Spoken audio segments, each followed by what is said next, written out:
Hello प्यारे बच्चों, आज हम पाठ 15 दस्तक के एक्सरसाइज करेंगे जिसमें शब्दार्थ, सही विकल्प, रिक्त स्थान, प्रश्नों के उत्तर, गद्यांश की व्याख्या, सोचिए और बताइए, भाषा की बात, विलोम शब्द, संज्ञा सर्वनाम, प्रत्यय, मुहावरों के अर्थ, वाक्य बनाओ आदि करेंगे। प्रश्न 1, सही विकल्प चुनकर लिखिए। क, लेखक के पुत्र का नाम था, तो लेखक के पुत्र का नाम क्या था? सोनू। ख, त्रिवेंद्रम का प्रसिद्ध सागर तट है, उत्तर है कोवलम। प्रश्न 2, रिक्त स्थानों की पूर्ति कीजिए। उत्तर क, हरि बाबू ऊंचे पद पर कार्यरत थे, तो खाली स्थान में आएगा हरि बाबू। ख, शीला अवकाश के क्षणों में समाज सेवा का कार्य करने लगी, तो खाली स्थान में आएगा समाज सेवा। प्रश्न 3, एक या दो वाक्यों में उत्तर लिखिए। क, सोनू अचेत कैसे हो गया, यानी सोनू बेहोश कैसे हो गया? तो उत्तर है सोनू छत से गिरने और दाहिने हाथ की हड्डी टूटने से अचेत हो गया। मतलब सोनू छत से गिर गया था, उसके दाहिने हाथ की हड्डी टूट गई थी जिससे वो बेहोश हो गया था। ख, लेखक गरीबा के घर क्यों गया था? उत्तर, गरीबा बीमार था, लेखक उससे 2 दिनों से मिला नहीं था, अतः वह उसे देखने के लिए उसके घर गया था। ग, शीला मूर्छित क्यों हो गई, माने शीला बेहोश क्यों हो गई? उत्तर, शीला सोनू को मूर्छित देखकर सदमे में मूर्छित हो गई। शीला ने अपने बेटे को देखा कि वह बेहोश हो गया है, इसलिए सदमे में आकर वह बेहोश हो गई। घ, लेखक ने गणेशन की मदद क्यों की? उत्तर, लेखक ने गणेशन के पैर में चुभी कील को निकालकर उस पर रुमाल बांधकर अपनी पीठ पर लादकर ऑटो स्टैंड पर पहुंचाकर बड़ी मदद की। प्रश्न 4, 3 से 5 वाक्यों में उत्तर दीजिए। क, शीला अपने पति से नाराज क्यों रहती थी? उत्तर, शीला के पति नौकरी के कारण यहाँ वहाँ घूमते रहते थे, घर पर ध्यान नहीं दे पाते थे, इस कारण शीला अपने पति से नाराज रहती थी। ख, शीला के व्यवहार में परिवर्तन का क्या कारण था? उत्तर, शीला पहले समाज सेवा के कार्यों से दूर रहती थी, परंतु जब उसने देखा कि समाज के बिना व्यक्ति का अस्तित्व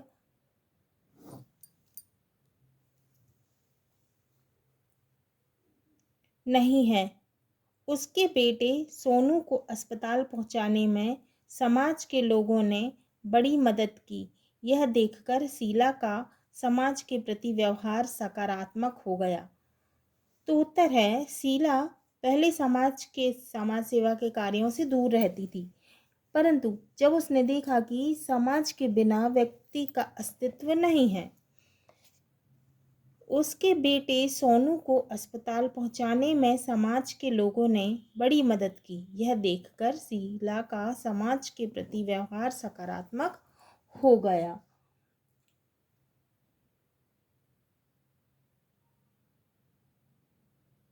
समाज में ही व्यक्ति का अस्तित्व है।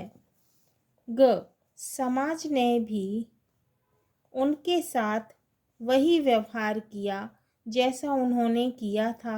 इस कथन का आशय स्पष्ट कीजिए। उत्तर, समाज की आज हम सेवा करेंगे तो कल समाज हमारी सेवा करेगा। शीला के पति समाज की सेवा में तत्पर रहते थे, मतलब हमेशा तैयार रहते थे, अतः समाज के लोगों ने भी उनके पुत्र की दुर्घटना के समय बड़ी मदद की। घ, शीला ने समाज की उपेक्षा करने वालों के विषय में क्या कहा? उत्तर, शीला ने समाज की उपेक्षा करने वालों के विषय में कहा है, जो समाज की उपेक्षा कर मात्र अपनी ही उन्नति में संतुष्ट रहता है, प्रकृति उसका नियंत्रण स्वयं करती है, समय आने पर उन्हें दंड भी देती है।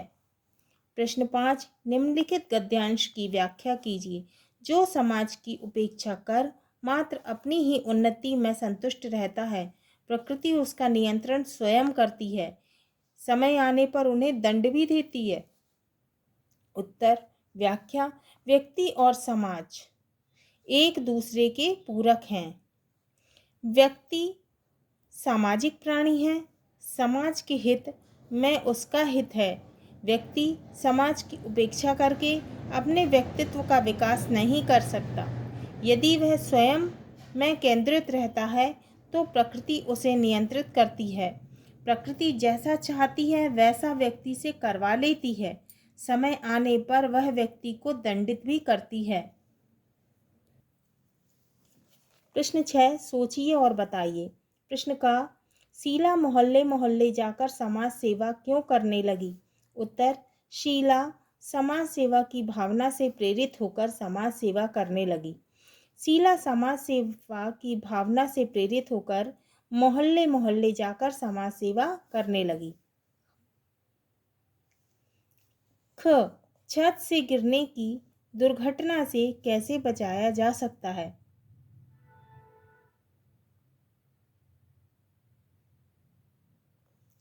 उत्तर। छत से गिरने की दुर्घटना से व्यक्ति तभी बच सकता है जब उसे शीघ्र माने जल्दी से जल्दी उपचार मिल जाए। यदि इससे लापरवाही रही तो व्यक्ति की जान भी जा सकती है। प्रश्न 7, अनुमान और कल्पना के आधार पर उत्तर दीजिए। प्रश्न का, यदि त्रिवेंद्रम में लेखक की जगह आप होते तो क्या करते? उत्तर। यदि त्रिवेंद्रम में लेखक की जगह मैं होता तो मैं भी लेखक जैसा ही करता। इस बालक को शीघ्र माने जल्दी से जल्दी उपचार के लिए अस्पताल भिजवाने में पूर्ण सहयोग करता। प्रश्न खा, यदि आप हरिबाबू की तरह ऊंचे पद पर होते तो आप क्या क्या करते? उत्तर। यदि मैं हरिबाबू की तरह ऊंचे पद पर होता तो परिवार के सदस्यों का ध्यान रखते हुए समाज सेवा के लिए भी सक्रिय एवं सजग रहता। ऊंचे पद पर होने का अहम नहीं रखता। भाषा की बात। प्रश्न 1, शुद्ध उच्चारण। प्रश्न 2, निम्नलिखित शब्दों की वर्तनी शुद्ध कीजिए। उत्तर दिए गए शब्द शुद्ध वर्तनी। पहला है मनोरंजन, शुद्ध वर्तनी है मनोरंजन। दूसरा है अंदर द्वंद, शुद्ध वर्तनी है अंतः द्वंद। तीसरा हृदम, सही वर्तनी है हृदय। चौथा चंचल, सही वर्तनी है चंचल। पांचवा है दर्शन, सही वर्तनी है दर्शन। प्रश्न, आशा का विलोम शब्द निराशा होता है, इसी प्रकार नीचे दिए गए शब्दों के विलोम शब्द लिखिए। उत्तर शब्द और विलोम शब्द। उपस्थित का विलोम होगा अनुपस्थित, कठिन का होगा आसान और सरल, अमीर का होगा गरीब निर्धन, उन्नति का होगा अवनति, कठोर का होगा मुलायम या कोमल। प्रश्न 4, निम्नलिखित शब्दों में संज्ञा सर्वनाम व क्रिया छांटकर लिखिए। चिल्लाना, वे, शीला, बोलना, बड़बड़ाना, वह, हरिबाबू, अघाना, मैं, सोनू, उसने, गरीब। उत्तर है पहला, संज्ञा शब्द दिए हुए हैं शीला, हरिबाबू, सोनू और गरीबा, ये क्या है संज्ञा शब्द। दूसरा सर्वनाम शब्द हैं वे, वह, मैं, उसने। तीसरा क्रिया शब्द है, जो कुछ काम करते हैं उसे क्रिया बोलते हैं, जैसे चिल्लाना, बोलना, बड़बड़ाना, अघाना। प्रश्न 5, इस पाठ में प्लास्टर, लाचार आदि शब्द अन्य भाषा के हैं, इसी प्रकार अन्य भाषा के शब्द छांटकर लिखिए। उत्तर उर्दू शब्द है मुलाकात, तमाम, बेताब, दस्तक। अंग्रेजी शब्द है report, tape record, kilometre, retirement. प्रश्न 6, अच्छा शब्द के अंत में आई प्रत्यय जोड़कर अच्छाई शब्द बना है। बड़बड़ाना शब्द में आहट प्रत्यय जोड़कर बड़बड़ाहट शब्द बना है। इसी प्रकार निम्नांकित शब्दों में आई या आहट प्रत्यय लगाकर नए शब्द बनाइए। बुरा लड़खड़ाना चतुर गुनगुनाना। उत्तर बुरा धन आई बराबर बुराई, मतलब नया शब्द बना है बुराई, ये प्रत्यय है। दूसरा लड़खड़ाना धन आहट बराबर लड़खड़ाहट।